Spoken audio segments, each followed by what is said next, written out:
Good morning, everyone, and welcome to Maybe This or Maybe That, which is actually a tongue-in-cheek reference to my morning notes. Good morning, I'm A.F. Thornton, Chief Investment Officer of Blueprint Quantitative Strategies. And as I've mentioned before, we're new to the YouTube channel and environment, so we need all the help we can get.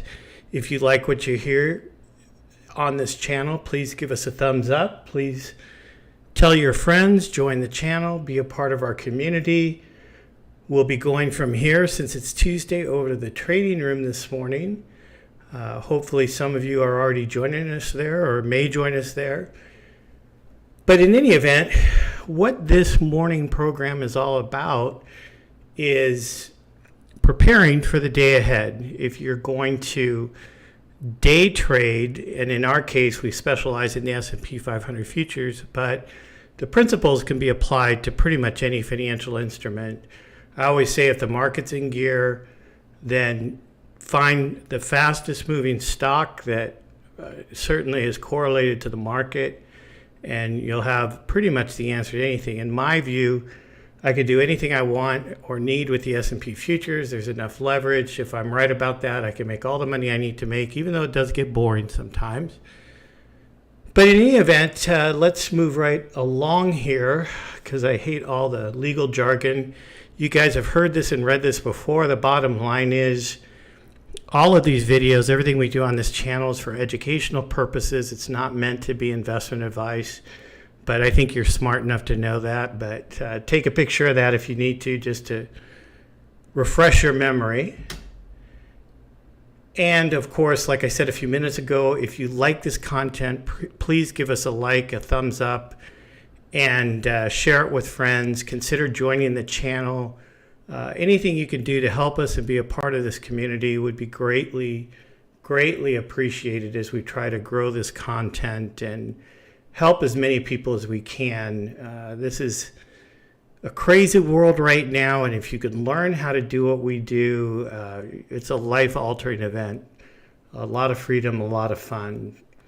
So with that said, let's just jump right into it. I don't want to waste a lot of time this morning. Those of you who know me know I'm pretty bottom line.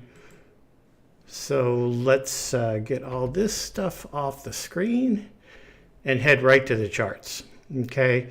Now, I'm not colorblind. I use a black and white candlestick chart because halfway through the day, I've got so many different things going that the colors start to bother me. It really irritates me after a while. And the other thing I believe in wholeheartedly is simplicity. I'm telling you, do not clutter up your charts. You're never going to be successful without simplicity. This is not that hard once you get it, but getting it is not easy. That is for sure. I mean, trading can be one of the most challenging endeavors on the planet, but once you get it, you get it. So let's look at a few different areas here. First of all, I wanted to spend a minute this morning on how I get to this point every morning. My morning routine, I head over to the gym. Fortunately, I can walk over there. And these days, I'm just trying to turn the pedals on the bicycle because I've managed to get myself in pretty bad shape. They say that sitting is the new smoking, and as traders, we do a lot of sitting. So I'm trying to turn that around. And I fortunately have a wife who's a RN nutritionist, which helps me greatly, even though she gets frustrated with me at times. The other thing I do when I get back from exercising is I do some meditation, some visualization, and some affirmations. And I cannot tell you what a difference that makes in my trading. It just centers me and puts me in the zone to trade if I'm capable of trading that day. And that's not true every day. I mean, one of the most important things to do in the morning is check in with yourself and make sure you're sharp enough to trade, because it's not always the case. I suspect a few of you had a few beers and things yesterday, and I got to tell you something. I can't even drink a beer, and not even one beer, and trade the next day. It blunts my intellect enough that I just won't do it. The other thing I do, of course, I have a whole brain supplement and nutrition program, which I'll cover in a separate video at some point, but I think it's definitely stood me in good stead, and something that my wife developed for me that is a specialized routine for a trader, for anybody who needs a lot of brain power for the next few hours.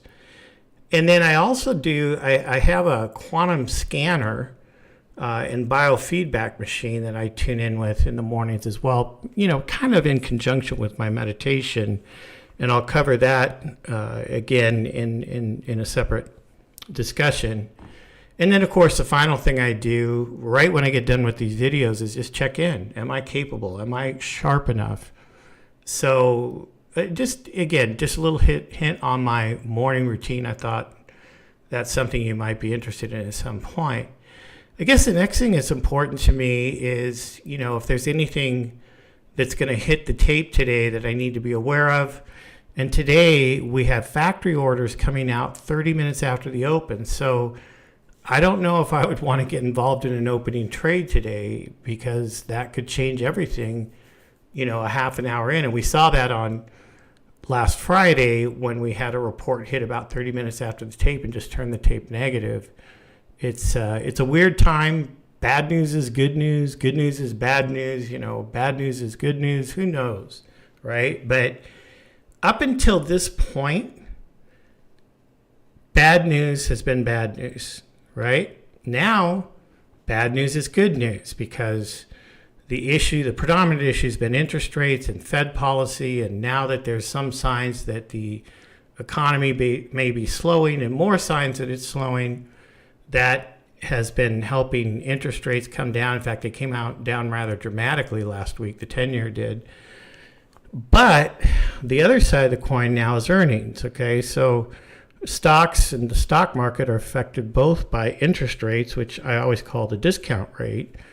How do we discount any financial assets based on the prevailing interest rate? And now we're going to head into earnings, which is straight up valuation issues depending on what these earnings revisions look like. And remember that this week, if there's a company that even a week or two from now is going to disappoint on the earnings, they're probably going to put it on the table now. This is a week where that's going to happen. So keep that in mind, because that, there are just certain time periods where you have to be a little more careful than others. And that, obviously a significant company might affect the whole tape, but if you're trading stocks, be aware of that.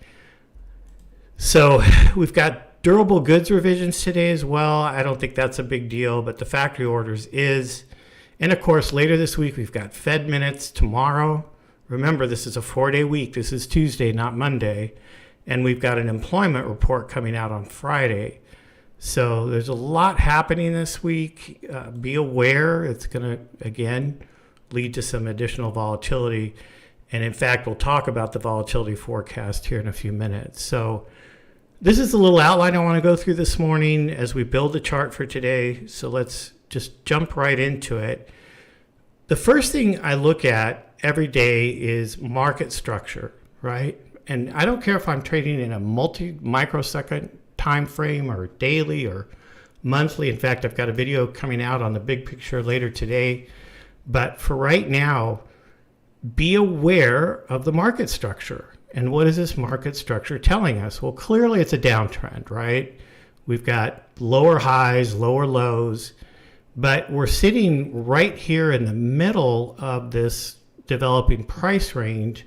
So things are a little unclear right now. We don't know if the market's going to reach up here and break this, at least the short-term downtrend, or if it's just going to continue moving lower as it has been in each one of these short, brief bear market rallies. So we just don't know the answer to that yet, but we want to be aware of that structure. Now, the other thing that I find helpful when I'm trying to predict which direction it's going to go, and I know this forecast is all about making sure I'm completely hedged so I could never be wrong, and that's a joke, of course.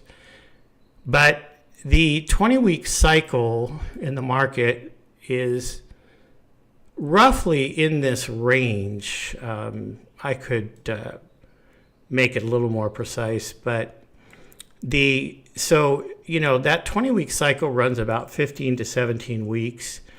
And of course, there are larger cycles than that, and there are smaller cycles. And right now, some people think that this is also a 40-week cycle low here that we just put in. Some people think there's an 18-month cycle in here. The reason I don't like Elliott wave and I don't like cycles generally is because it might be this or it might be that. Who the hell can trade that, right? But just be aware that this is, roughly about the 20-week cycle, which you can pretty much count on about every 15 to 17 weeks or so. So this could be a more important bottom, and that's the way I'm going to treat it. I do think this little low here is probably the kind of low that can give us a little bit of a 1-2 punch to the upside.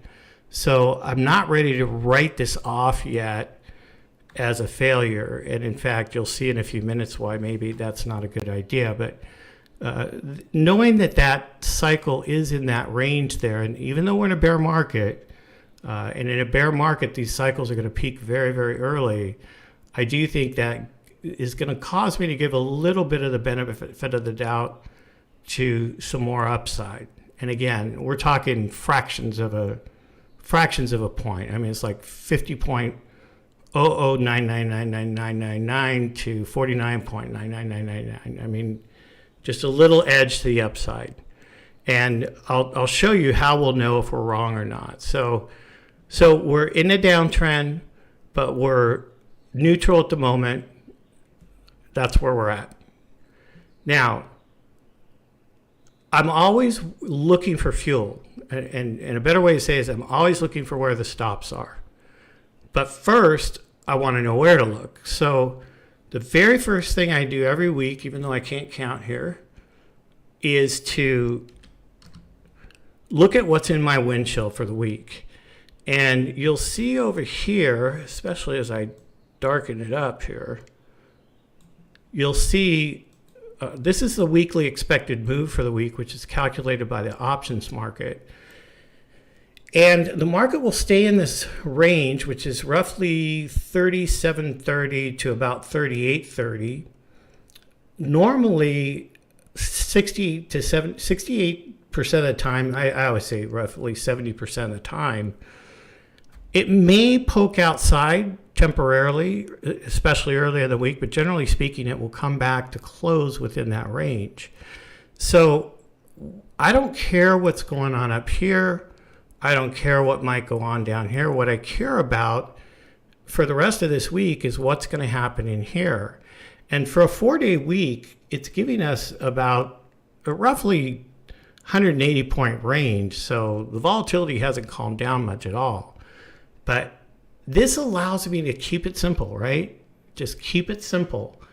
All I care about is what's in this range, maybe a little above, a little below, because the options market is telling me that for the most part, that's where the price is going to trade this week. Now, we did have 4 weeks over the last few months where the market actually made what we call a 2 sigma move and moved outside those ranges. But that's, more the exception than the rule.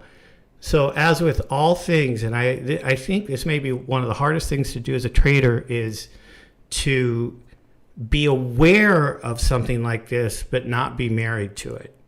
And that's what you have to do. You have to have an awareness of this as you build your picture for the week, but it helps you stay grounded. So in any event, this is what I care about. So we're going to just really quickly run through. I don't know what happened to my little my notes here. That's not too good. Anyway, so I set, I'm using TradingView here. You can use any number of different charts or, whatever floats your boat. So I'm going to go through here and just, check some things. Here's my DeMark labels. Those, give me points of exhaustion.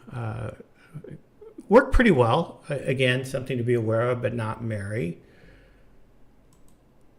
And let's see. I like to run through the moving averages real quick. So let's just do that. So here is your 5 EMA. It's kind of hard to see down there. But generally speaking, the 5 EMA is going to hold in the short-term trend, whatever it is. And we have managed to move above that, although it's not definitive yet. I mean, we're sitting kind of right on the line. So that's something that's going to be on our windshield on the road ahead of us this week. So I am going to want to pay attention to that. Here's the 21, which I always call the mean. That's also going to fall within our zone. So I want to pay attention to that, right? Now this is proprietary. This is our algo trigger. This is part of the Navigator algorithm setup. And what we have developing here is something we call a cradle trade. We had a buy signal in here, which we wrote up 100 points on the swing trading strategy. And then we came back down to test the cradle and actually closed, we've continued to close above this. And we took a small 10% call position on this low in our swing trading strategy on Friday with our stop about roughly a point below the algo trigger. So I would have liked to have gotten more aggressive, but it was a 3-day weekend. But we are in a buy signal on our swing trading strategy, and that's where our stop is. We'll see how it goes. Like I said, we wrote it up 100 points, got out, and now we're back in for this little, what I call cradle trade. That's really, in terms of what we're expecting to land in the windshield, I mean, you're 50, it's sort of up there, but I don't think that's going to come into the play today, or it might, or this week. So, I mean, just be aware that it's up there. And the 89 is way up there, so I'm not going to worry about that this week. I'm not going to worry about the 200. So basically, this is what I'm going to be looking at as far as moving averages and things. And I'll talk about my philosophy on that in a minute. And as far as, actually, let's turn all that off. I really don't need it. And by the way, make sure that these moving averages are showing up on your lower time frame charts. It's pretty important. All right, so now we're uncluttered, but we're still looking in this range. By the way, that's the range for today. This is the range for the whole week. And in fact, you know what? I got a little trick here because my partner told me that some of this was not. There we go. Hopefully you can see that better. So this is the weekly range here. Here's today's range. So we're going to pay attention to the 5 and the 21, right? Now let's see if there's anything else we need to be aware of in this range. And let me just turn on a little bit of support and resistance. So we've got some trend lines in here. So you can keep those on your chart if you want. And then if we look at the entire COVID rally, we've got some Fibonacci retracements here, but we don't really hit one until the 0.382. But if we do break to the downside, that's something I'll be keeping an eye on. I call it the COVID retracements. Now, if we do some extensions from the top on this whole wave here, it kind of stopped in a weird place because this is a 1-for-1 extension from the first leg down in January. This is a 1.618, which is where we typically expect this to land. So, I kind of keep that just an awareness that that's down there if we do break this pattern, but it's not slated to come into our windshield this week.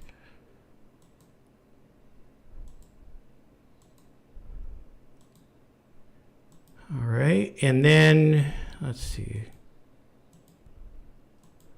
I mean, you can run some fib retracements from here, and you'll get some other, areas in there. You can certainly do that if it helps. But again, try not to clutter it up too much.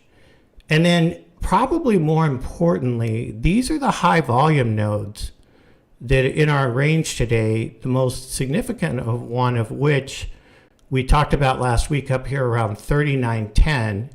The 39.10 to 39.30 range is formidable. And you can see we've already made one attempt and we can't get through it. So any one of these areas, and this is measuring volume at price from time eternal for these, price levels here. And these are hurdles. These are resistance. And then usually you find support in the low volume pockets. Sometimes you'll move right through those all the way up. And in fact, I call these air pockets because there's not enough volume in here at these prices to really slow the market down. It can fly through those zones, which can be very unfortunate at times. So again, you've got the 39.10 area is resistance. Your low volume nodes at 36.61, which is where we've actually found resistance last night. This is the overnight bar.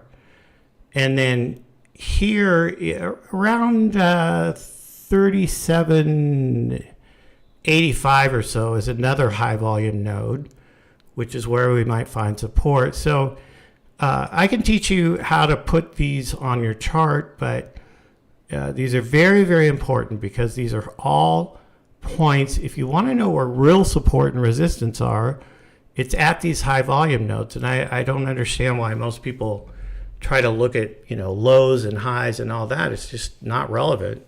And that's why a lot of people get tripped up in their trading. So in this zone here, right, we've got this right up here, we've got this formidable resistance. I mean, it doesn't get any bigger or, challenging than that.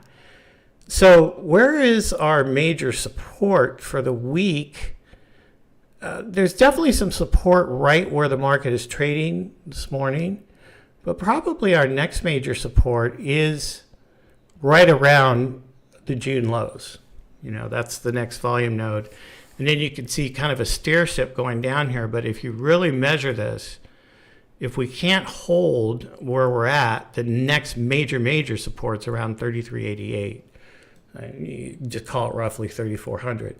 So just have an awareness of that, but none of that is coming into play here. But be aware of it. It certainly may present if we slide out of this zone here. But for now, we're still consolidating. And this is our zone. So pay attention this week to the 5, to the 21. Draw your trend lines, right? Look at your fib levels. Just have that all in there because those are areas where the market's going to stumble. Now, here's the other thing. Maybe the most important thing I have to tell you this morning. Remember, we are competing against other retail traders, other so-called weak hands. We're all weak hands. We're not competing with algos. We're not competing with hedge funds because, frankly, they'd clean our clocks. But we do want to learn something from them. And I always say, you want to be aware of what retail traders do. You want to remember what retail traders do.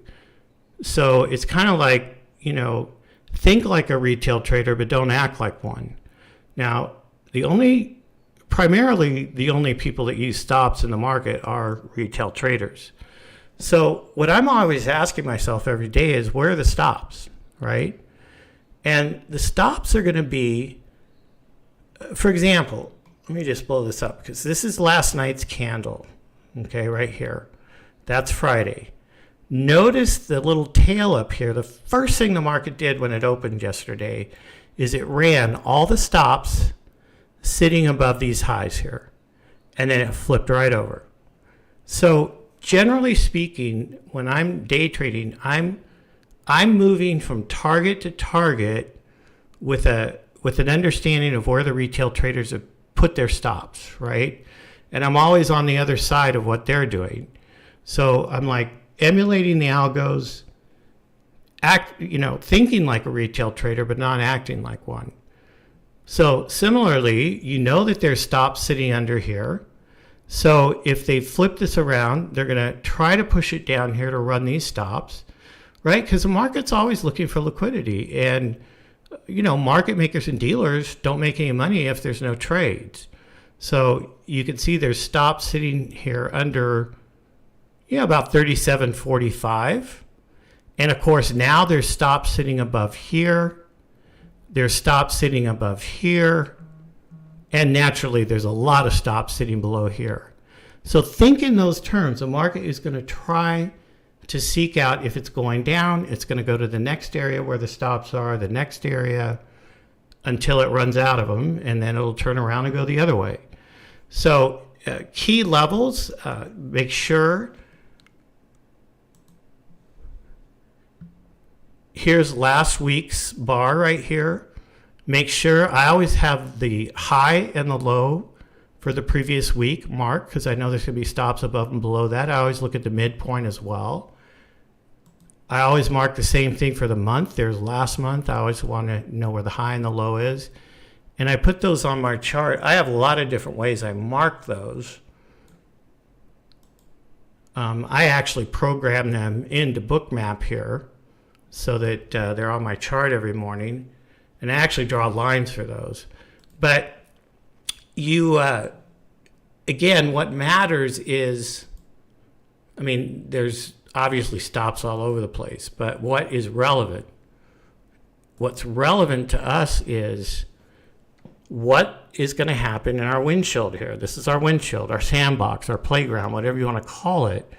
So the only stops that are going to come into our windshield this week is anything up in here, anything here, anything here. According to our windshield, we're not supposed to be going back to these lows again. Now, again, it's not always right, but that's something I take note of this morning for those of you expecting, that we're going to retest that. Now, we may, and I always stay flexible. I never marry any scenario, but just be aware of that. The other thing to be aware of course, is key option levels and where the big option strikes are. And I think right now it would be fair to say we have a lot of support around the 3,400 area. I'll put up the call walls later today, and we'll be doing it in the room. But anywhere where you're around a round number or a half roundy, I call them. So like a 3,850 or 3,800, you're going to have a lot of strikes sitting there, and those are obviously very, very key areas where dealers tend to hedge. If we go over here to tier 1 just real quickly, and oops, I'm not going to do that live on YouTube. Anyway, we'll be going over those in the room, but you can go over to tier 1 and sign up and for free get all your key gamma levels and things, and I think that's important as well. But for now, this is your windshield. And then I can come down. I like to trade a 5-minute chart. You can trade, 2-minute charts are also good. But all of those key levels will come up now on my screen, whether I'm trading a micro, a mini. I always mark those key levels off. And I'm ready when I encounter those. The other thing I'm always doing is looking left. I'm always looking for stops. Where are the stops? I look at in the book, where is the highest liquidity? So like for right now, say I got in at the 5-day line up here and I shorted and I'm leaning against that, then there's a high liquidity zone there at 37.90. There's another one down here at 37.70. I will supplement those as targets as I'm moving down from target to target. So like where we sit right now, if I think we're going up, the 5-day line would be my target because I know there'll be some stops sitting up there. But I also know that there's going to be stops sitting above this entire structure here. And you can actually see them going off here.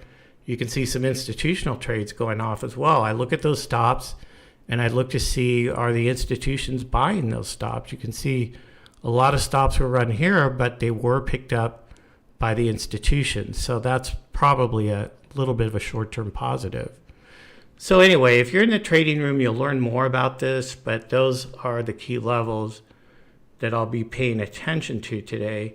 And then within this weekly zone, today I'm showing about a 60-point, let me just grab it up here real quick.